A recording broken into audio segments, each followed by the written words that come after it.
the Yamaha MT-09. It has a 847cc liquid-cooled dual overhead cam, cross-plane inline 3-cylinder engine. The front suspension is a KYB 41mm inverted fork, fully adjustable, while in the rear, it's a single shock adjustable preload and rebound damping.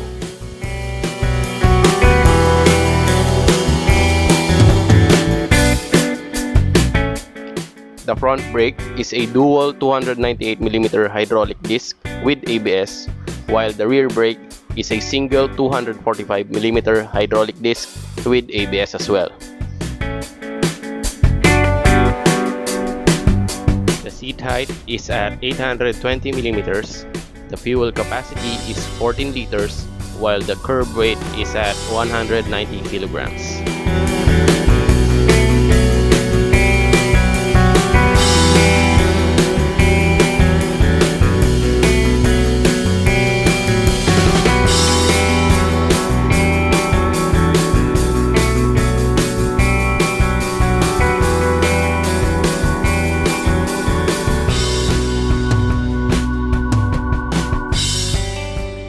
So what's up guys? So today re-reviewin natin tong Yamaha MT-09.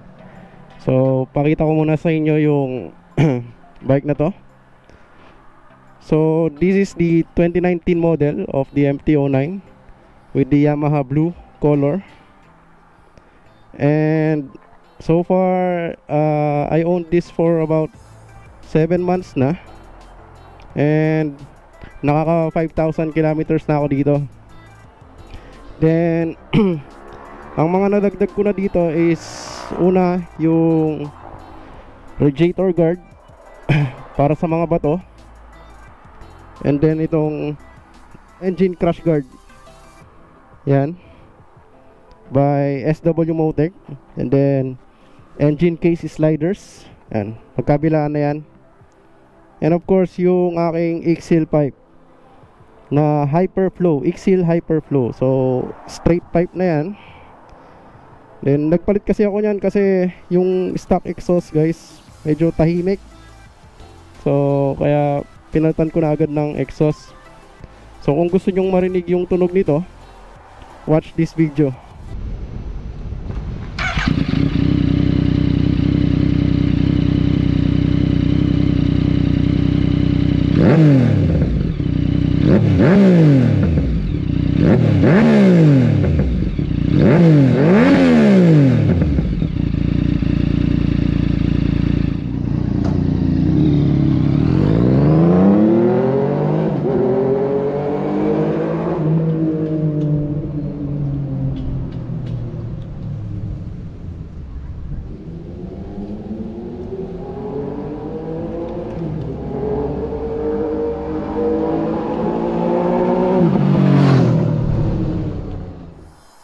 So dito sa likod, yung taillight nito is LED na, same as sa front.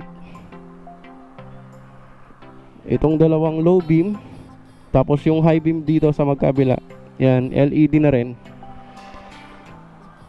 Except dito sa mga turn signal. So ito, papalitan ko pa yan, front and rear, gagawin ko ring LED, tsaka mas maliit kasi as you can see, napakalaki nila. So yun. So pakita ko naman sa inyo yung dash ni MT-09. So ayan, so makikita nyo sa dash nya, digital na siya, and then malinaw din kahit na matutukan ng araw, hindi siya dumidilim.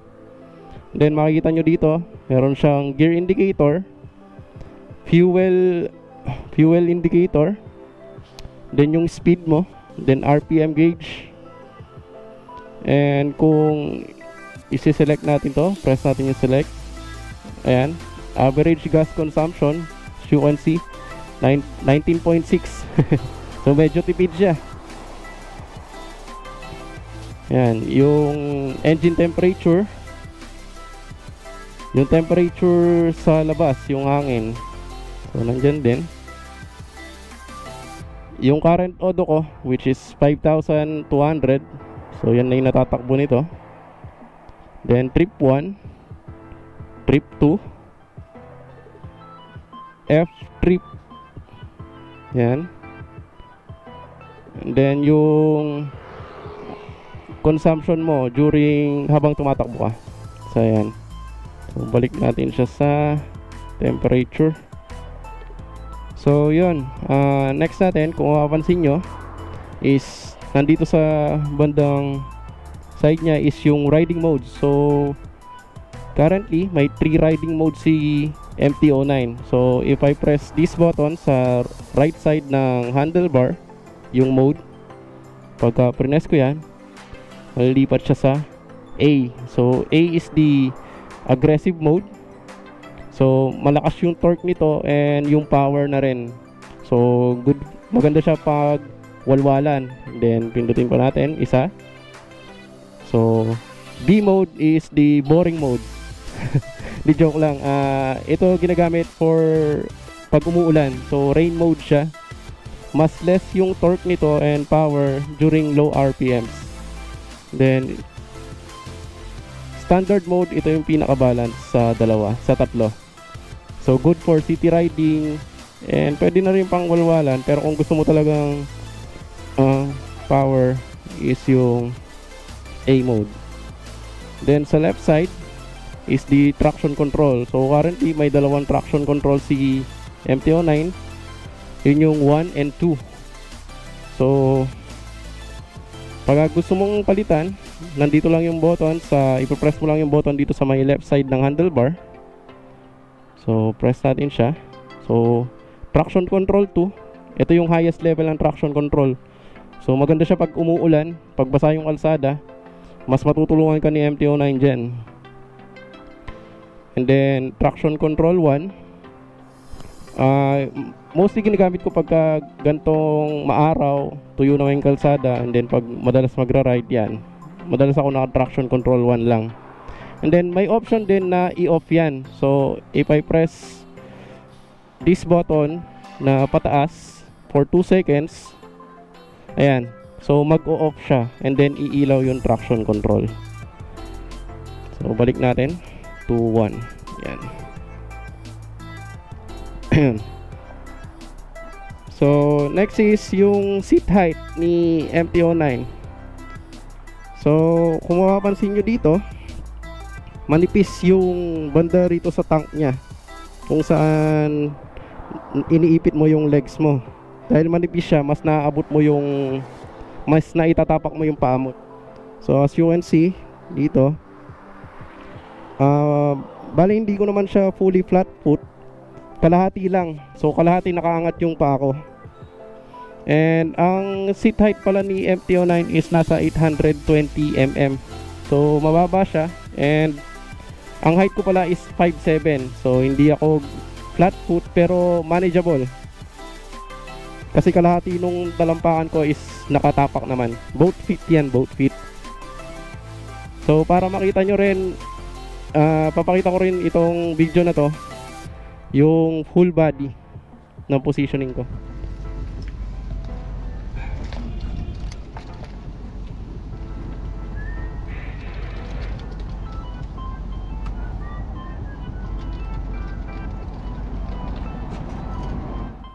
Ayan, so ang riding position ko dito sa MT-09 is very upright. So straight yung back, straight din yung both arms. Ayan, straight yan. And then yung position ng paa ko is hindi siya aggressively na nakabend. So slight, parang nakabend siya na pero sakto lang. So kung ikukumpara nyo, is same siya ng riding position ng mga dirt bike or enduro bike. So yun. Okay, larga na tayo.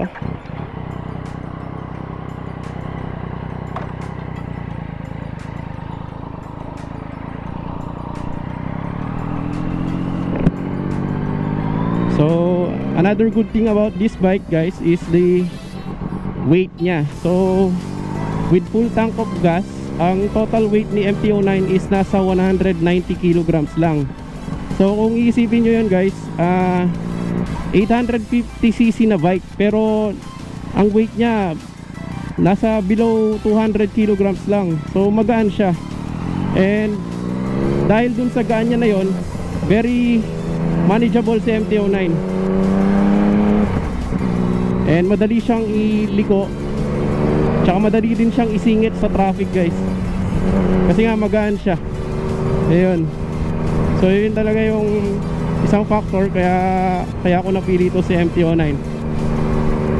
And then fuel consumption nito, sa tipid mode, ang pinakamataas kong nakuha is 21 kilometers per liter. So takbong chill lang, 100 ang max na takbo ko sa expressway nun. So nakakuha ko ng 21 kilometers per liter. And then sa walwal mode naman, ang nakuha ko before is 14 kilometers per liter. So talagang walwalan yon, guys. As in dire-diretsong high speed run. Yan. Pero nasa sa inyo naman yan, guys. Kung gusto nyo magtipid, pwede naman city ride lang, chill. Pero kung gusto nyo magwalwal, pwede rin si MT-09 kasi nandun nga yung power nya, since torquey siya. And then okay din yung gas consumption nya. And then next nito is the suspension. Para sa akin, yung stock settings na suspension ni MT-09 is medyo off, or hindi siya akma para sa akin. Well, alam naman natin na pagka galing talaga ng kasa or dealer, hindi naman talaga naka specific sa rider yung settings ng suspensions ng mga motor na binibenta nila. But the good thing about this, guys, is that yung suspension ni MT-09 is fully adjustable. So kailangan nyo lang siyang i-adjust based sa weight nyo. And ang maganda doon, may mga shops na nag-a-adjust ng suspension, hindi lang for MT-09 but for other bikes na rin. So isa na rin yun sa mga nasa checklist ko na ipapagawa dito kay MT-09, yung pag-adjust ng suspension, para during cornerings hindi ka na hindi ka nakakabahan or mawawalan ng confidence sa pag-corner mo.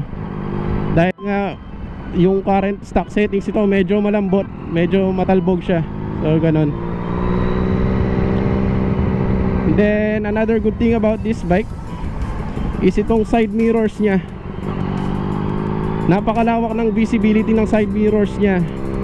And kitang kita mo talaga yung mga nasa likuran mo without any problems. Di mo na kailangan dumungaw pa. Tsaka hindi siya ganun kataas, guys. Ang baba lang nito. Hindi siya ganun kalaki gaya nung sa ibang big bikes na. Kaya wala na rin akong balak ipalitan to, gawing mas maliit or gumamit ng bar end mirror. So okay na okay siya.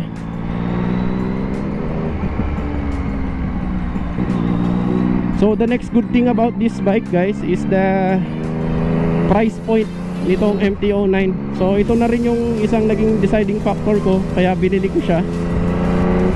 Kasi currently ang price nito is nasa 569,000.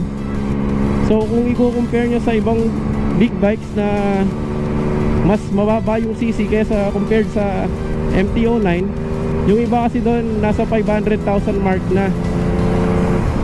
So kung isipin nyo, dagdag ka na lang ng mga 68,000 or 68 to 70,000, makakapag MT-09 ka na, which is 850cc na siya with 3 riding modes, traction control, quick shifter, ABS brakes, tsaka fully adjustable pa yung suspension nya. Plus nandun pa yung torque ng bike. So okay na okay siya. Good for city riding, good for walwalan din. So all around bike. So bang for the buck talaga tong si MT-09. Ang medyo ayoko lang dito sa MT-09 is yung position ng busina. As you can see here, medyo kailangan pang extend yung daliri mo, guys, para maabot yung busina. And so tagal ko nang ginagamit tong si MT-09. Madalas napipindot ko yung turn signals pagka gusto kong bumusina. Or kung hindi naman, kung gusto ko namang patayin yung turn signals, napipindot ko naman yung busina. So ganun nga. Medyo nalilid, nakakalito siya. So sana baguhin na ni Yamaha tong design na to, and gayahin na lang din yung sa ibang bikes na nandito sa ilalim, di ba?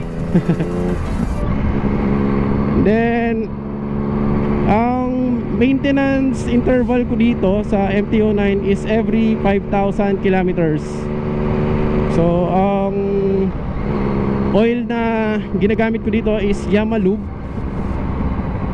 Mga 2.7 liters ang nilalagay ng mga nagme-maintain sa kasan nito.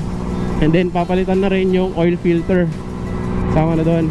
So kung i-compute ko, sabihin na natin ang 1 liter ng Yamalube is nasa 1,000 pesos. So bibili ako ng tatlo, 3,000 na yon. And then ang price ng oil filter, Yamaha oil filter, is nasa 750. So 3,750. And then add na rin kayo ng service charge or service fee ng kasa. So more or less abot kayo ng 4,000 to 5,000 pesos dito. So medyo malaki siya. Pero yun nga, big bike naman, so kapresyo siya ng maintenance ng kotse.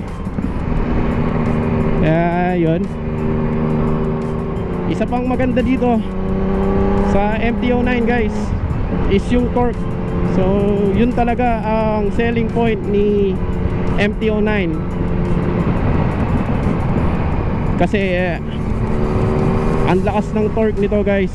Talagang pagka pinihit mo yung throttle, grabe, bibigay niya talaga yung power na gusto mo.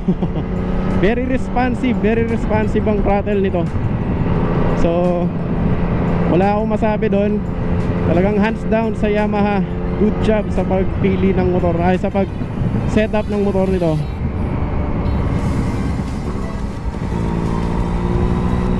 So may mga nagtatanong pala guys kung ano nga ba yung pagkakaiba ng tunog nitong inline 3 crosslane sa inline 4. So for me, wala naman sila talagang pagkakaiba masyado. Ang sa inline 4 lang kasi is yung tunog niya is very mapino or very smooth. Yan, very smooth yung tunog ng inline 4. As in, yung pag naririnig mo yan talaga, parang gumuguhit sa tenga mo. May ganong characteristics din naman ng inline 3. At the same time, meron siyang characteristics ng inline 2. So ang tunog ng MT-09 is medyo throaty. Meron siyang ano yun, ano ba tawag doon? Garalgal. Ganon. So medyo throaty siya. Hindi siya ganun ka-smooth as inline 4, pero malapit na rin. So kung yun din yung isang consideration nyo, for me, satisfied na ako sa tunog nito eh. Kasi inline 3, tapos malapit na rin sa tunog ng ng mga inline 4. Yan. And then nandun din yung power. So for me, okay din siya. Yan. Lalo na pagka nagpalit na kayo ng exhaust, gaya ito. Yun. So yun yung the fun part.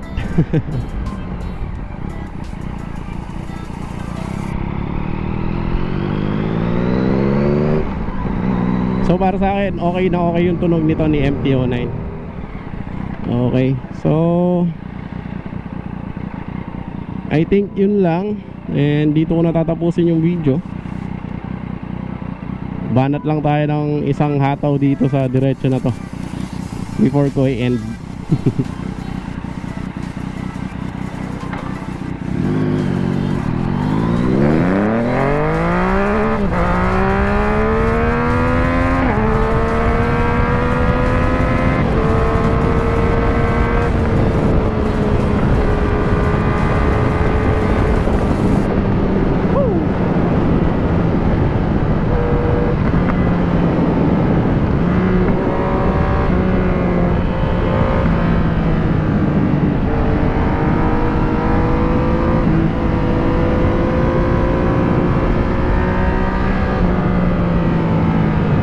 Yeah.